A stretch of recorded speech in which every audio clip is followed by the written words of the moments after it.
Você já se perguntou qual é o sentido profundo de gostar de viver mesmo em meio ao caos, à dor, às angústias?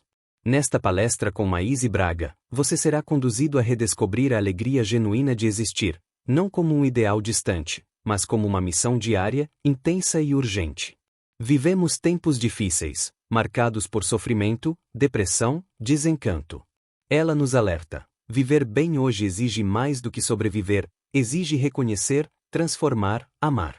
Você verá que muitos atravessam a vida desconectados da essência, ilhados em dramas internos, reféns do ego ferido. E talvez, a pior tragédia seja existir sem realmente viver. Prepare-se para sentir no peito uma inquietação boa. Despertar para aquilo que há de mais divino em você. Assista até o fim. A mensagem final pode sacudir seus alicerces e reacender o gosto pela vida. Gostar de viver é sentir a satisfação de permanecer na Terra o máximo que pudermos, porque aqui estão os nossos compromissos. Somos o passado em forma de presente e viemos buscar, sem dúvida nenhuma, tudo que precisamos consertar em nós e na vida. Quando nós chegamos à doutrina espírita, e raros de nós chegaram pelo nascimento numa família espírita, nós nos surpreendemos com a quantidade de estudo e de trabalho que a doutrina espírita nos oferece. Entretanto, com o passar do tempo, nós percebemos algo mais. Que após os primeiros momentos, que são sempre de busca de auxílio para nós mesmos, o convite que nos é feito é de nos aprofundar no autoconhecimento e na verdadeira fraternidade. Eu costumo dizer que se a doutrina espírita não está tornando você uma pessoa mais atenta, mais solidária, melhor, pelo menos em algum sentido, há alguma coisa muito errada e não é com a doutrina espírita. E eu, ao longo dos anos, eu cheguei à Comunhão Espírita de Brasília com 15 anos de idade. Meus avós paternos já eram espíritas desde a década de 30. Mas eu fui católica, fiz primeira comunhão, era a única da família. Entretanto, sempre vi os chamados mortos, desde muito pequena. E aí chegou uma hora que não teve jeito. E chegando à Comunhão Espírita de Brasília, encontrei pessoas maravilhosas, os seus fundadores, os seus trabalhadores, que ensinaram tudo, ou quase tudo, que eu precisava aprender. Principalmente a verdadeira solidariedade, o enxergar o outro de verdade, mas ter profunda alegria em fazer isso. Porque é claro que em doutrina espírita sempre existiram também as pessoas vítimas, porque as há no mundo inteiro, as pessoas que adoram contar um drama e não sair dele, as pessoas que adoram arrastar correntes. E quem de nós não conhece alguém, ou muita gente, que, no nosso interesse de ajudar, ouvimos toda a dificuldade da pessoa e quando nós vamos emitir alguma opinião, a pessoa já diz: você não entendeu o meu caso. Eu aprendi que pessoas que dizem isso, no fundo, não querem ajuda nenhuma. Aprendi que o número de pessoas que não querem ser ajudadas, embora digam que precisam e querem ajuda, é enorme. E às vezes nos enganam por muito tempo. E é claro, os dias na Terra nunca foram fáceis. E de tempos a essa parte estão muito mais difíceis. Porque parece que quanto mais o homem sabe, mais dificuldade ele tem de lidar consigo mesmo, com a vida em torno. A verdade é que os níveis de tristeza, de depressão, de suicídio no mundo, inclusive em países onde tudo está solucionado, onde o conforto material é muito maior, onde as pessoas não têm grandes dificuldades de solucionar suas questões, o índice de suicídio só aumenta. Tempo a tempo, década a década. E, infelizmente, um número cada vez maior de gente muito jovem tira a própria vida. Recentemente, depois que a pandemia começou, o índice de suicídio entre meninos e meninas de 9, 11 anos nos Estados Unidos cresceu tanto que os pais não puderam ignorar e as escolas também não.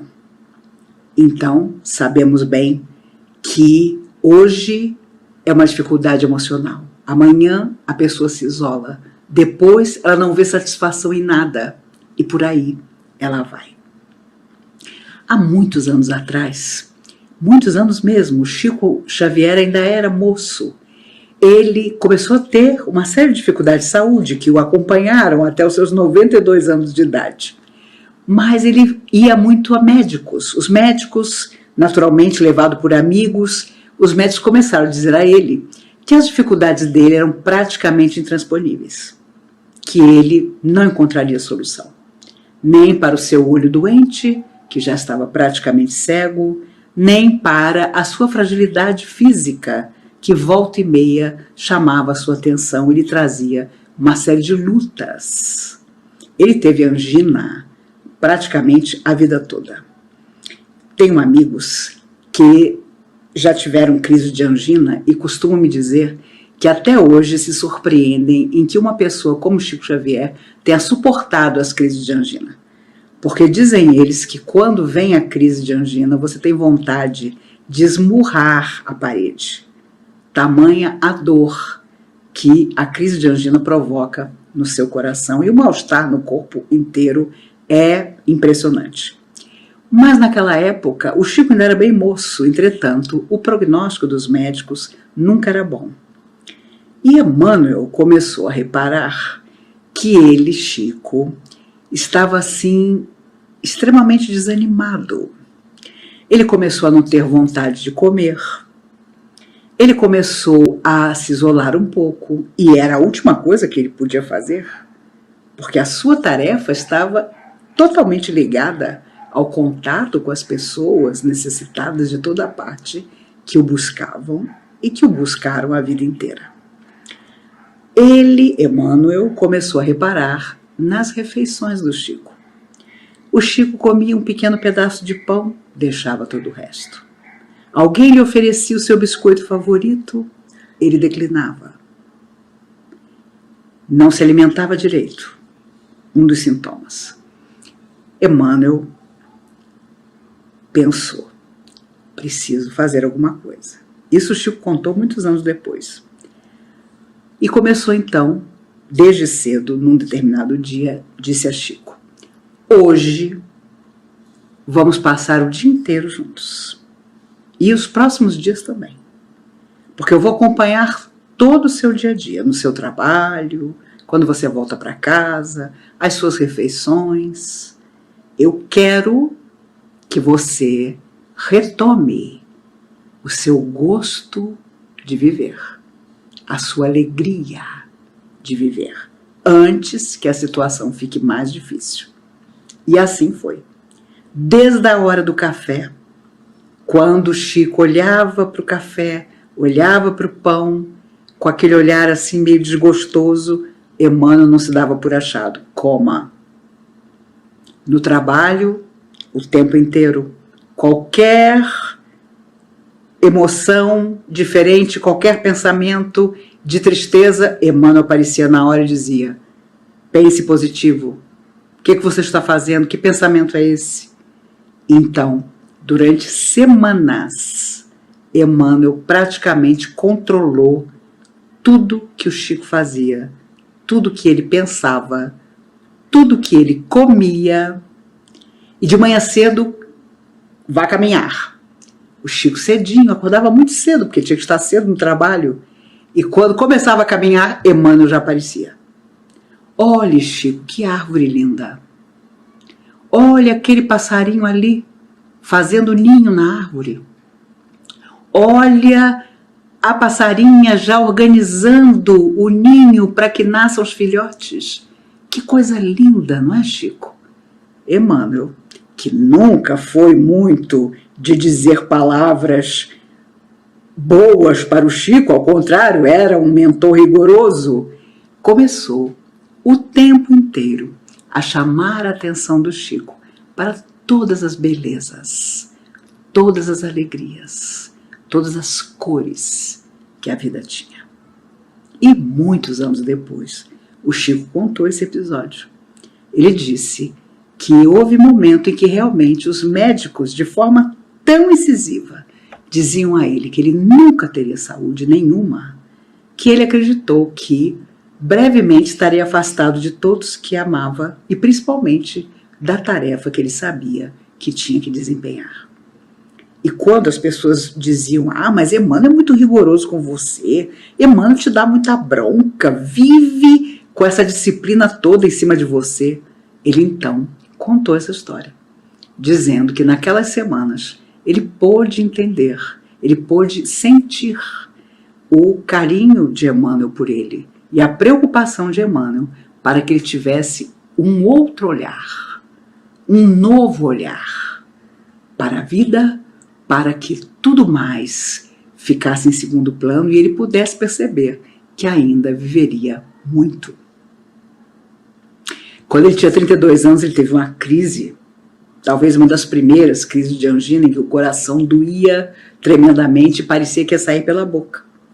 E ele sentou-se no degrau da cozinha que levava ao quintal, sentindo dor e, obviamente, quando você sente alguma coisa no coração, a sua respiração imediatamente começa a ficar alterada. E ele começou a buscar o ar sem conseguir fazer entrar o ar nos seus pulmões. E Emmanuel então apareceu e disse a ele, você está fazendo o que aí, Chico? E o Chico botou a mão no peito e disse, eu estou morrendo, o senhor não está vendo? Eu estou morrendo. Eu quero perguntar uma coisa, se eu morrer, o senhor me recebe? Na verdadeira vida? Emmanuel, com a maior tranquilidade, disse ao Chico, olha, eu tenho uma reunião. Se você morrer, eu não vou poder te receber, porque eu tenho uma reunião. E desapareceu. Imagine, você vê o seu mentor espiritual, você tem 32 anos, você está sentindo falta de ar, você pergunta a ele se ele vai receber você do outro lado da vida, e ele diz que tem uma reunião e desaparece. Ele ficou 10 vezes pior em questão de segundos. Aparece Sheila. Chico, o que você está fazendo sentado nesse degrau? Irmã Sheila, eu estou morrendo. Emmanuel já apareceu e disse que não pode me receber se eu morrer. A senhora me recebe? Irmã Sheila disse, meu filho, eu tenho uma reunião com Emmanuel. Não vou poder te receber também. E desapareceu. Nem preciso dizer a vocês que o Chico contava que praticamente se deitou no chão frio da cozinha, aguardando a morte. Quem já teve alguma dificuldade de saúde e ficou nervoso por isso, sabe bem o que é. Você fica 10 vezes pior quando você acha que aquilo vai causar um problema maior e, obviamente, o nervoso te leva a ter milhões de coisas. Aparece o Dr. Bezerra de Menezes. Dr. Bezerra vê o Chico ali praticamente deitado. Meu filho, o que é isso? O que está acontecendo com você? Dr. Bezerra, olha, eu estou morrendo. Eu não consigo respirar, o meu coração dói como se fosse sair pela boca. Emmanuel já esteve aqui, disse que não pode me receber se eu morrer. Irmã Sheila tem uma reunião com ele. E o senhor? Dr. Bezerra sorriu e disse, meu filho, eu não sei se eu posso te ajudar, mas quem sabe? Abaixou-se, colocou a mão sobre o coração do Chico, fechou os olhos, fez uma prece e o Chico viveu mais 60 anos depois daquele dia. 60 anos. E viveu da melhor maneira possível, fazendo todo o bem que podia e cumprindo integralmente a sua missão. Quando nós começamos a nos deixar impregnar pela desesperança, quando nós não temos sonhos para o dia de amanhã, nós começamos a ter um mal-estar que é até físico. Porque é claro que nós vamos em busca de energias que não são as mais positivas. E vamos impregnando o nosso espírito e depois os nossos órgãos físicos. E somatizando tudo isso, nós acabamos desenvolvendo enfermidades seríssimas. O Chico dizia que, pelo que ele ouvia dos amigos espirituais, não havia uma enfermidade no mundo que não tivesse começado de um instante de desânimo. Mesmo aquelas que vinham do nosso passado e que eram, de alguma forma, resgates. Por isso, nós que hoje nos preocupamos de anos a essa parte, tanto com a nossa alimentação, porque os médicos, a ciência avança e nos ensina, isso não faz bem, isso é melhor, não nos preocupamos em nos alimentar emocional e espiritualmente para vivermos com qualidade e muito mais. Há pessoas que têm moratórias impressionantes, porque os médicos as desenganam. Eu tive amigos e amigas que o médico textualmente disse: olha, eu vou dar alta para a senhora morrer em casa com os seus. E a pessoa viveu umas 30 anos. Porque quando ela saiu dali, ela mudou alguma coisa fundamental na vida dela. E não foi só a questão dos remédios, não. Foi a questão do pensar, do sentir, do gostar de novo de viver. Outro dia eu disse a alguém o que eu considero para mim um compromisso. Não sabemos ainda, até que essa pandemia seja completamente dominada pelas vacinas, por novas atitudes. Quanto tempo isso vai durar? Não sabemos quantos ainda vão partir. Por negligência, por invigilância, ou porque talvez tivesse chegado o seu momento.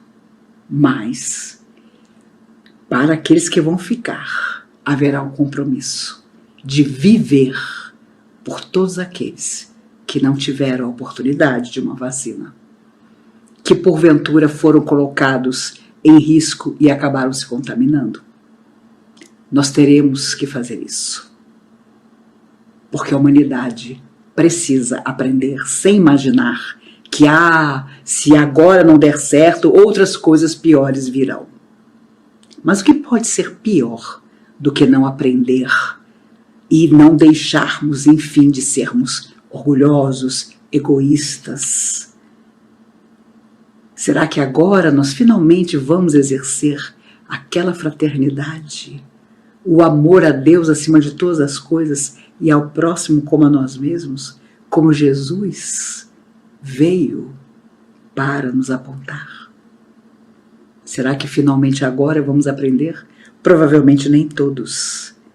Mas um dia, quando nós retornarmos no nosso momento de voltar à verdadeira existência e contarmos que vivemos um período tão difícil e grave como esse na Terra, muitos dos irmãos desencarnados nos perguntarão o que nós fizemos dos anos que vieram depois. E eu espero sinceramente, amigos, que nós possamos ter a melhor resposta. Houve um grande escritor chamado Ernest Hemingway.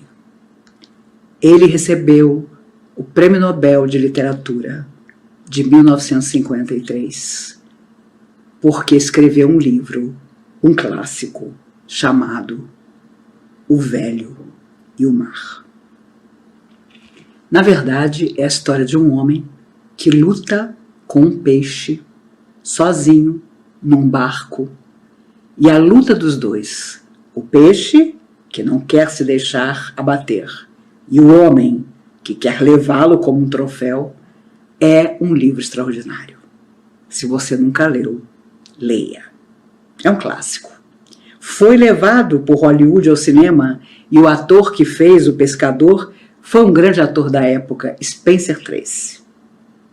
Já morreu em 1969, morreu há muitos anos. Mas ele recebe o Prêmio Nobel de Literatura. E era um sonho, como o de todo escritor, receber aquele Prêmio Nobel.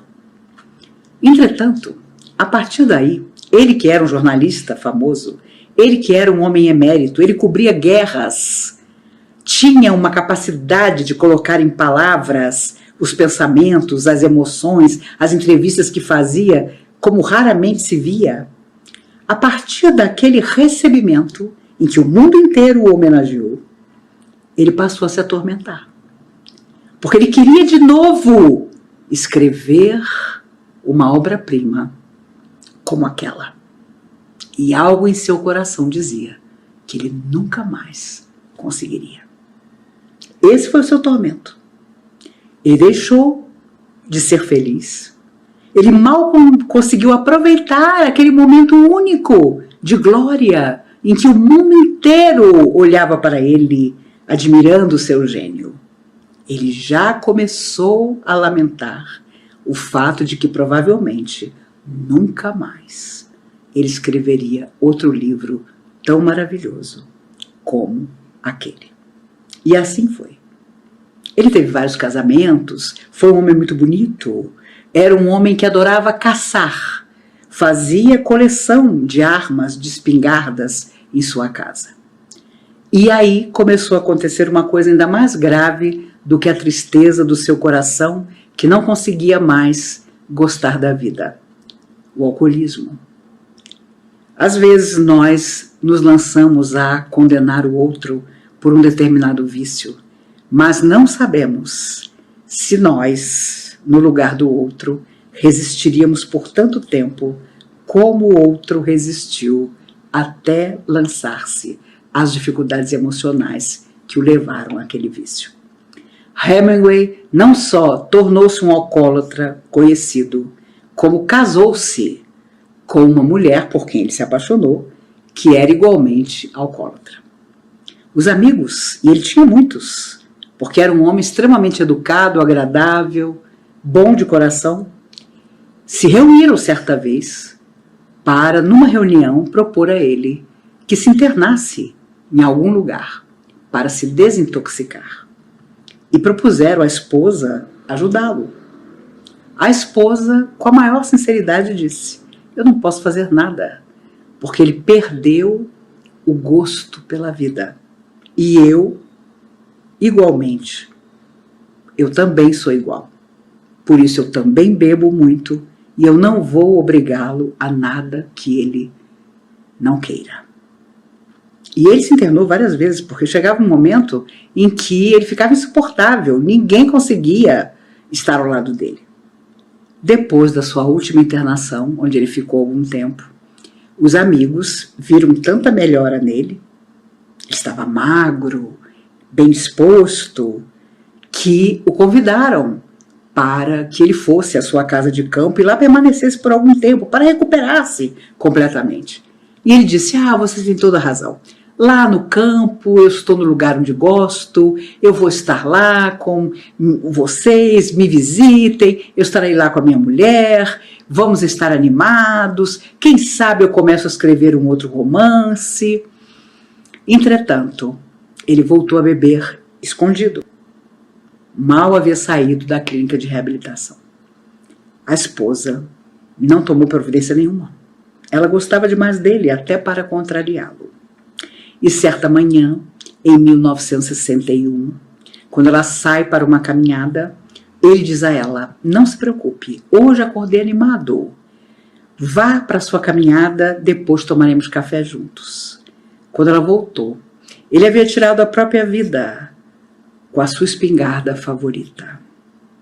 Não suportara, não simplesmente o alcoolismo, não simplesmente a frustração que carregava no coração, não o sonho que nunca se realizou de escrever um outro romance premiado, mas o que ele tinha perdido: gostar de viver. Ele que adorava aventuras, ele que se voluntariava como jornalista correspondente em todas as guerras do século XX, havia sido vencido por si mesmo. Por isso, Quando nós falamos de gostar de viver, nós estamos falando do nosso dia a dia, de encontrar prazer nas pequenas coisas, antes que as grandes venham, ou talvez não venham, mas as pequenas delicadezas, os pequenos afetos, os abraços que agora estamos impedidos de dar, mas que retornarão, nos fazem ter gosto pela vida. E não nos iludamos, por mais que os amigos espirituais, mais que os irmãos desencarnados nos falem da sua experiência fora da matéria, ela é única. Como para nós a vida na Terra, para cada um de nós é de um jeito também.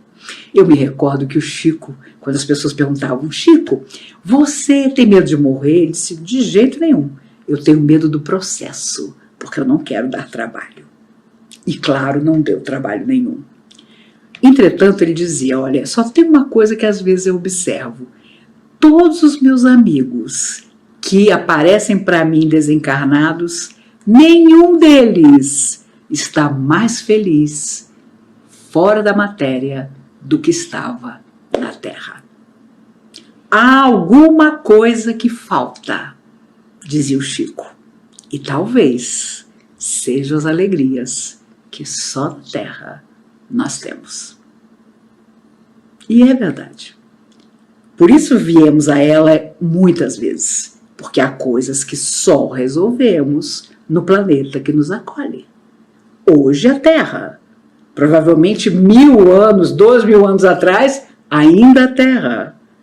Um dia, outro lugar. Há muitas moradas na casa de meu Pai, afirmou Jesus, inesquecível. Mas sem alegria, meus amigos, sem bom humor, não dá. Porque aí as energias menos nobres nos acham com facilidade. Nós somos o passado em forma de presente. Então, se entramos em sintonia com um pensamento negativo, aquilo às vezes nos acompanha o dia inteiro. E volta e meia o nosso pensamento retorna à lembrança menos feliz. Relatos de André Luiz nas obras maravilhosas que ele psicografou através do Chico, aos montes. Não só contando a própria história, mas a de tantos. Quando você entra em sintonia com aquilo que pode recuperar a sua emoção, tudo melhora. Você com alegria se recorda até das dores que você viveu. Mas quando você deixa cair a sua vibração, aquilo vai como uma bola de neve. Por isso os próprios psicólogos nos lembram que começar um processo depressivo não é difícil. Sair dele leva muito tempo. Há quem se compraz em estar triste. Há quem fique satisfeito em só falar de dificuldades. Há quem só telefone para o outro para contar verdadeiras tragédias, dramas. E há quem, apesar de tudo que passa, tem sempre a boa palavra. Eu sinceramente desejo que sejamos todos assim. E não está fácil, porque já acordamos com as impossibilidades, com a solidão, com o afastamento das pessoas que amamos e das coisas que estávamos acostumados a fazer. Mas ainda assim é preciso saber esperar. A humanidade atravessou tantas coisas, atravessou guerras, e por mais que pareça que não, depois de tudo isso, sempre existiram aqueles que falaram de esperança, quando outros se deixaram levar pelo infortúnio, mas teriam se deixado levar de todas as maneiras, não só por causa de alguma coisa grave que tivesse acontecido. Lembram-se de Maria e Marta. Jesus percebendo que elas tinham personalidades diferentes. Uma, quando Jesus chegava, sentava-se próximo a ele para ouvi-lo, embevecida com as histórias que Jesus contava. A outra ficava contrariada, porque havia muito trabalho, havia muita coisa a fazer. Havia pão a sovar, havia água a buscar no poço, e a irmã estava ali, parada, embevecida. Jesus percebia claramente que o coração de uma havia escolhido alimentar-se da palavra extraordinária de Jesus, enquanto a outra também tinha fé, mas estava sempre ocupada com o que achava que precisava fazer. Entretanto, quando o irmão delas, Lázaro, morre e Jesus estava em viagem, as duas estão juntas quando Jesus chega e dizem em uníssono: Senhor, sabemos que se aqui estivesses, nosso irmão estaria vivo. A mesma fé, maneiras diferentes.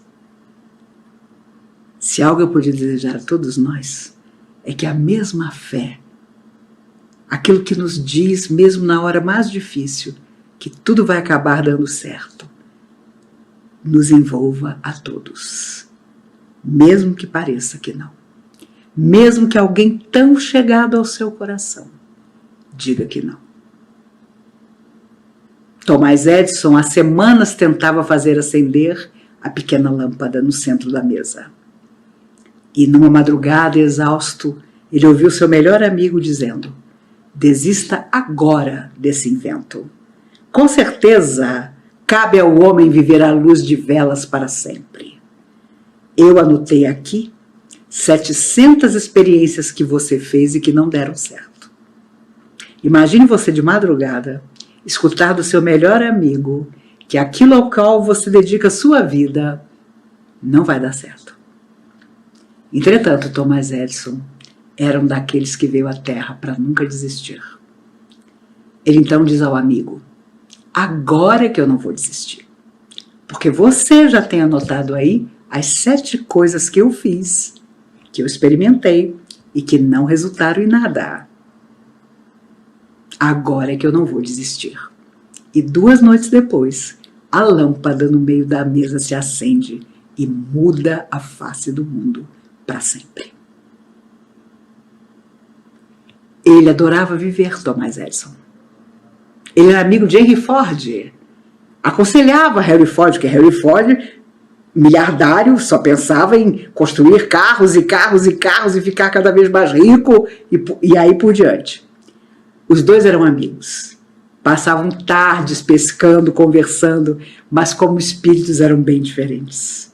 Os dois inteligentíssimos, mas os amigos espirituais dizem que Thomas Edison era alguém muito especial. E que, no mundo espiritual, ele, Graham Bell, que inventou o telefone, estão juntos em pesquisa para voltar juntos à Terra numa próxima existência e trazer para a Terra, através de um aparelho, que com certeza será um aperfeiçoar do computador, a possibilidade de que entremos em contato com aqueles que estão fora da matéria e os vejamos e conversemos com eles. Já imaginaram que será isso no futuro? Que extraordinário! Só pensando nisso já nos dá um gosto de viver e de imaginar que daqui a muito tempo nós vamos poder voltar à Terra e viver situações extraordinárias como essa. Quando retornamos à verdadeira existência, em algum momento, uma vez recuperados, nos perguntarão: o que nós fizemos? Como foi a nossa vida? Tudo aquilo que nós pudemos colocar no coração do outro vai falar de nós. Hoje, que a juventude, ou a saúde, ou as possibilidades parecem tornar distante o nosso instante de desencarne, isso não nos preocupa. Mas, num determinado momento, estará conosco. Que notícias conta Maria Dolores através de Chico Xavier, que ela ouviu os mentores perguntarem a ela: que notícias, minha irmã, você traz do mundo? Que notícias você nos traz dos abandonados, dos sofridos, dos esquecidos, daqueles que vagavam nas ruas, daqueles que você podia ter ajudado? E ela, impressionada a olhar para dentro de si mesma, diz no final da poesia: Senhor, quando eu te pedir, nunca me deis aquilo que eu mais queira. Eu apenas quisera ser amada, não amara a ninguém. Por isso, meus amigos, gostar de viver é não só aproveitar tudo de equilibrado, de bom, de digno, de nobre que a vida na Terra nos proporciona, mas também corrigir o passado, construindo um futuro. Não só para nós, para todos. Depois que todo esse momento difícil passar, estivermos de novo portas adentro da casa espírita para receber e confortar as pessoas que com certeza procurarão doutrina espírita, que sejamos ainda mais fraternos, mais generosos, que nossos olhos possam olhar no fundo dos olhos do outro e dar a ele a certeza de que, seja qual for o problema dele, aquele problema encontrará a solução. E nós vamos falar de nós, vamos contar a nossa história, como era a nossa vida antes de acreditarmos naquilo que hoje nos beneficia e nos abençoa. Na verdade, quando a doutrina espírita surge em nossa existência, é mais do que ter fé, é ter certeza absoluta. Quando os hippies surgiram no mundo, na década de 60, eles trouxeram uma transformação impressionante. Eram tão jovens, tão alegres. E pela primeira vez, as pessoas mais velhas perceberam que os jovens existiam, que tinham vontade, que podiam fazer uma revolução. E é claro que foi toda uma geração de almas que veio do espaço para isso. Mas, infelizmente, tanta coisa aconteceu no meio, porque a sombra também trabalha. Drogas, sexo sem nenhuma responsabilidade, acabaram infelicitando a tantos. Entretanto, muita coisa dos hippies permaneceu. Na década de 60, 70, os direitos civis começaram a ser uma obrigação. As pessoas começaram a questionar as diferenças. Por que racismo? Por que não aceitar o outro? Por que ter qualquer tipo de intolerância ou preconceito? Isso era um pensamento hippie. Houve um acampamento que os hippies tiveram por 16 anos e que era o único nos Estados Unidos, na verdade no mundo, que recebia jovens com deficiência. As pessoas com deficiência não existiam, nem para suas famílias. Elas se escondiam em casa. E eles abrem esse acampamento que durou anos, e dali tanta coisa extraordinária surgiu. Porque então, quando eles passaram a se encontrar, não mais no acampamento, mas se tornaram amigos, e foram para as ruas da Europa, dos Estados Unidos, para falar de acessibilidade. Como é possível, numa cadeira de roda, você subir degraus? E tanta coisa extraordinária aconteceu.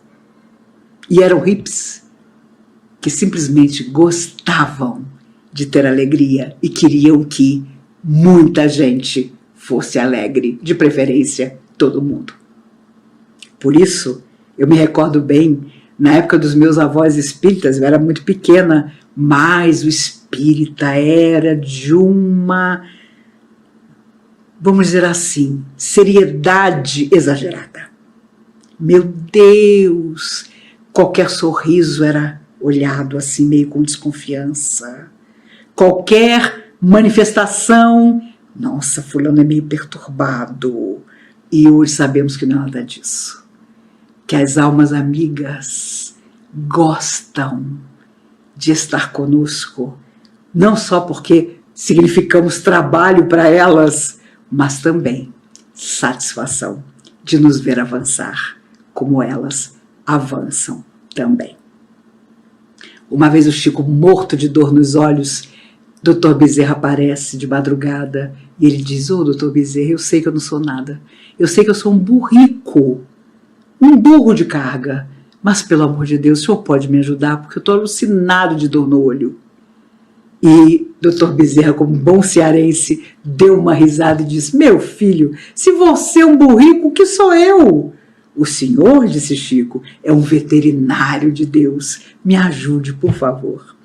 E Dr. Bezerra, sorrindo, colocou a mão sobre o olho do Chico. A dor desapareceu. Meus amigos, como dizia o grande Vinícius de Moraes, é melhor ser alegre que ser triste. Alegria é a melhor coisa que existe. É assim como a luz no coração. Por isso, façamos o mesmo. Que essa luz se acenda em nós. Que quando dias melhores chegarem, e chegarão para todos nós possamos ser tudo aquilo que nós ainda não somos. Que fique que seja essa a grande lição. Agora eu serei mais do que espírita. Serei um verdadeiro cristão de todas as maneiras. Quando Jesus chegava na casa das pessoas, a alegria das pessoas era imensa. Eles sabiam, mesmo na sua ignorância, que aquele homem trazia simplesmente luz. Por isso, já que Jesus está em nós, já que Ele é o nosso eterno amigo, que nós possamos sempre tê-lo ao nosso lado.